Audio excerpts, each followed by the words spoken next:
नमस्ते and welcome back to happy home making. आजकल की बिजी लाइफ में अगर हम बाहर का खाना अवॉइड करना चाहते हैं तो फ्रिज में सफिशिएंट वेजिटेबल्स का सप्लाई रहना बहुत जरूरी है। अगर प्रॉपरली वॉश्ड और cut and clean veggies next एक वीक के लिए फ्रिज में रेडी हो तो आज क्या बनेगा ये सवाल हमें उतना स्ट्रेस नहीं देगा। लेकिन इसके लिए सब्जियों को सही तरीके से स्टोर करना भी बहुत जरूरी है, वरना ये बहुत जल्दी स्पॉइल हो जाती है, पीले पड़ जाती है और सूख जाती है। मेरे घर में हर संडे वेजिटेबल शॉपिंग होती है। कुछ यूजफुल प्रोडक्ट्स के हेल्प से मैं उन्हें इस तरह क्लीन, ड्राई और स्टोर करती हूँ जिससे वो पूरे हफ्ते फ्रेश रहते हैं।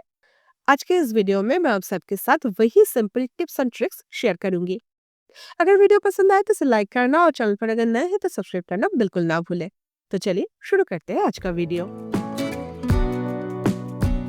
मार्केट जाने के टाइम ये वेजी बैग्स जरूर साथ में लेकर जाए। बीन्स, मटर, मिर्ची जैसे स्मॉल वेजीज अगर इसमें डालकर लेके आएंगे तो बाद में सेग्रीगेट करने के लिए टाइम वेस्ट नहीं करना पड़ेगा। मैंने देखा है कि इस तरह के वेजी बैग्स में सब्जियां बहुत इजीली स्पॉइल हो जाते हैं, इसलिए मैं इन्हें इस तरह से यूटिलाइज कर लिया। मैं ज्यादातर सब्जियां वॉश करके ही फ्रिज में स्टोर करना पसंद करती हूँ। लेकिन कॉलीफ्लावर, साग और धनिया पत्ता मैं वॉश करके नहीं रखती हूँ क्योंकि मुझे लगता है कि वॉश करने से ये सब्जियां इजीली स्पॉइल हो जाते हैं। एक बड़ा सा टब में 2-3 चम्मच नमक और हाफ कप विनीगर डालकर वेजिस को डीप करके 15 टू 20 मिनट्स के लिए छोड़ देती हूँ। नमक और विनीगर बहुत ही अच्छा क्लीनर है। सब्जियों में लगा हुआ पेस्टिसाइड, डस्ट, जर्म्स को प्रॉपरली क्लीन कर सकता है। बीन्स, मिर्ची जैसे छोटी छोटी सब्जियों को मैं अलग से पानी में डिप करती हूँ क्योंकि नहीं तो ये फिर से मिक्स हो जाते हैं। और उसके लिए मैं इस तरह के बास्केट सेट यूज करती हूँ जिसमें 3 डिफरेंट साइज के स्टेनर एंड बास्केट मिल जाते हैं।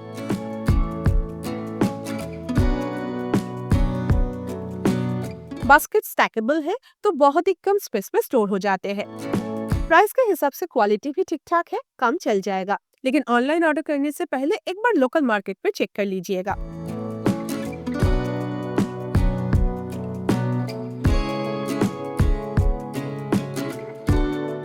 जब तक सब्जियां पानी में डीप है तब तक मैं यूजुअली साग को क्लीन कर लेती हूँ। कभी कभी शुभम तो भी मुझे इसमें हेल्प कर देते हैं, नहीं तो एक अच्छा सा सीरीज या मूवी लगाकर मैं ये बोरिंग काम खुद ही कंप्लीट कर लेती हूँ। जैसे कि मैंने बोला, साग वगैरह मैं वॉश नहीं करती हूँ, सिर्फ साफ करके एयरटाइट बॉक्स में स्टोर करती हूँ। लेकिन अगर आप साग वॉश करके स्टोर करना पसंद करते हैं तो स्टोर करने से पहले उसे बहुत अच्छे से ड्राई कर लेना बहुत जरूरी है और उसके लिए इस तरह का एक सलाद स्पिनर बहुत यूजफुल होता है। सारे एक्स्ट्रा पानी निकल जाता है और साग पूरा ड्राई हो जाता है।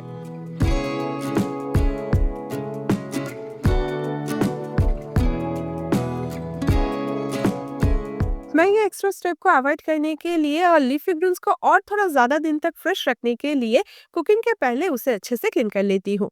साग में बहुत ज्यादा मिट्टी लगा हुआ रहते हैं और उसमें कीड़े होने के चांसेस भी रहते हैं, इसलिए कुकिंग से पहले मैं उसे थोड़ी देर तक नमक पानी में भिगो के रखती हूँ ताकि सारी मिट्टी और डर्ट क्लीन हो जाए और साग क्लीन करना आसान हो जाए। इस तरह के बास्केट के सेट में साग भिगो के रखना काफी आसान होता है क्योंकि स्ट्रेनर के साथ ही बास्केट मिलता है, तो पानी इजिली होल्ड हो जाता है और बार बार अलग से मैचिंग बर्तन ढूंढने की जरूरत नहीं पड़ती। बाद में स्ट्रेनर को निकलने से ही सारे गंदा पानी ड्रेन हो जाता है और जो एक्स्ट्रा पानी है वो भी बास्केट में ही कलेक्ट हो जाता है, काउंटर टॉप या फिर टेबल पर गिरते नहीं है। इसलिए सब्जियां और लीफी ग्रीन्स क्लीन करने के लिए ये बास्केट सेट मेरे लिए बहुत ज्यादा हैंडी हो जाता है।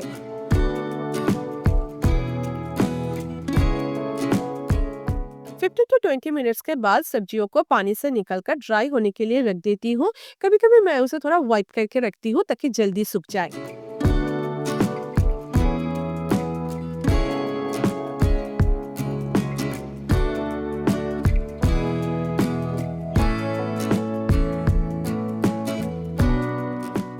और जब तक ये सब्जियां ड्राई हो रहा है तब तक मैं बड़े साइज के वेजिस को चॉप करके रखती हूँ क्योंकि मुझे लगता है इससे ना कम जगह पे ये सब्जियां इजिली स्टोर हो जाते हैं। कॉलीफ्लावर के बड़े और छोटे फ्लोरेट्स को मैं अलग अलग से स्टोर करती हूँ। बड़े फ्लोरेट्स से सब्जी बनती है और स्मॉल फ्लोरेट्स मेनली ब्रेकफास्ट बनाने के लिए यूज होते हैं। कैबेज को भी मैं चॉप करके स्टोर करना पसंद करती हूँ क्योंकि एक तो इससे जगह कम लगती है और दूसरी जल्दबाजी में कुकिंग करने के टाइम कैबेज रेडी मिल जाता है। गाजर को भी ब्रेकफास्ट एंड लंच के लिए डिफरेंट साइज में कट करके रख देती हूँ। प्याज कली, स्प्रिंग ऑनियन जैसे सब्जियों को भी स्मॉल कट करके स्टोर करना पसंद करती हूँ।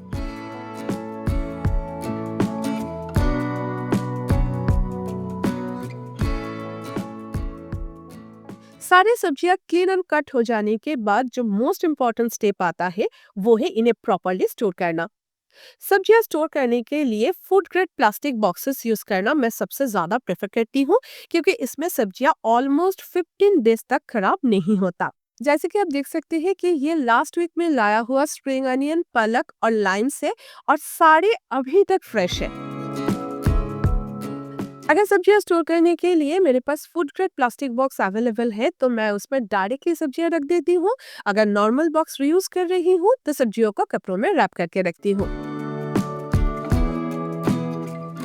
स्मॉल कट वेजी स्टोर करने के लिए मैं ये BPA free food grade section box use करती हूँ। इस तरह एक ही बॉक्स में अलग अलग सब्जियां एक साथ एक ही जगह में स्टोर हो जाता है। मेनली ब्रेकफास्ट के लिए रेडी किया हुआ सब्जी मैं इसमें स्टोर करती हूँ।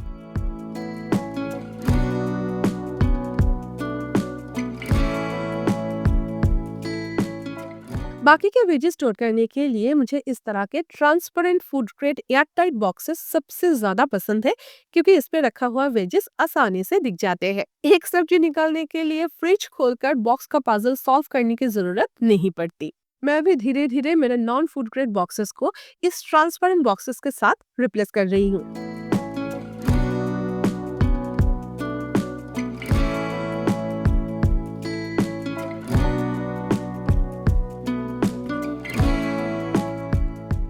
लेकिन अगर आपके फ्रिज में बॉक्सेस रखना पॉसिबल नहीं है, तो आप इस तरह के प्रिंटेड वेजी बैग्स यूज कर सकते हैं।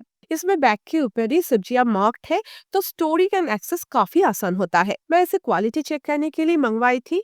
प्योर कॉटन की बहुत ही अच्छी क्वालिटी के बैग है with draw strings, highly recommended product है। लेकिन मैं कॉलीफ्लावर, कैबेज एंड ब्रिंजल जैसे सब्जी जो कि बॉक्सेस में नहीं आते हैं, उसे स्टोर करने के लिए इस तरह के कॉटन वेजी बॉक्स यूज करती हूँ, जिसमें नीचे मेश लगा हुआ है और ड्रॉ स्ट्रिंग के साथ लॉक भी है। इसमें रखी हुई सब्जियां बाहर से ही इजिली दिख जाती है, और एयर टाइट लॉक की वजह से ये काफी दिन तक फ्रेश बनी रहती है।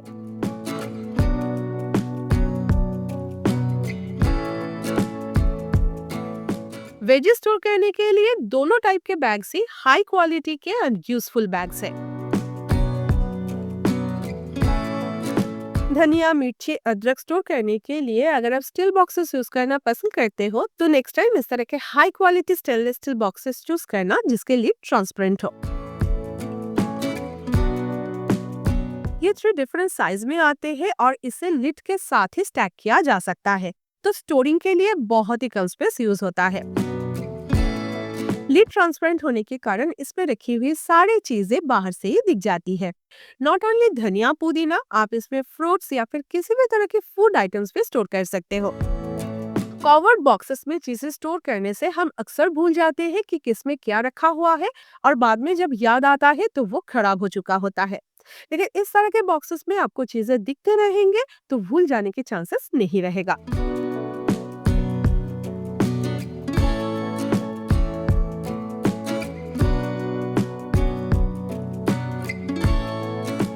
सारे वेजेस सही से स्टोर हो जाने के बाद एक छोटा सा लेकिन बहुत इंपॉर्टेंट काम रह जाता है, और वो है वीक के लिए मील प्लान करके रखना। इस टाइम लगे हाथ मील प्लान करके रखना मुझे बहुत पसंद है, क्योंकि पूरे हफ्ते का सप्लाई सामने होता है, तो 3 टाइम का मेन्यू डिसाइड करना मेरे लिए काफी आसान हो जाता है।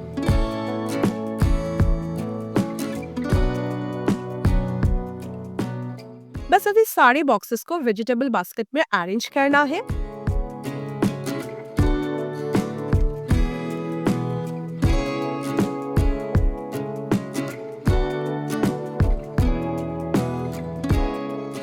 सब्जियों को प्रॉपरली क्लीन करके ट्रांसपेरेंट बॉक्सेस में स्टोर करने का यही फायदा है कि एक तो सारे सब कुछ इजीली एक्सेसिबल होता है, इजीली दिख जाते हैं, और बॉक्सेस एयर टाइट होने के कारण कुछ भी स्पॉइल नहीं होता। और कुकिंग, जो कि होम मेकिंग का सबसे स्ट्रेसफुल काम होता है, वो भी विदाउट एनी स्ट्रेस कंप्लीट हो जाता है। ना ही फूड वेस्ट होता है और ना ही पैसे। तो आज के लिए बस इतना ही। वीडियो पसंद आए तो इसे लाइक करना और चैनल पर अगर नए हैं तो सब्सक्राइब करना बिल्कुल ना भूलें। मैं अमृता आपसे फिर मिलूंगी और एक नए वीडियो के साथ next Sunday. Until then take care, lots of love from happy home making. Bye bye.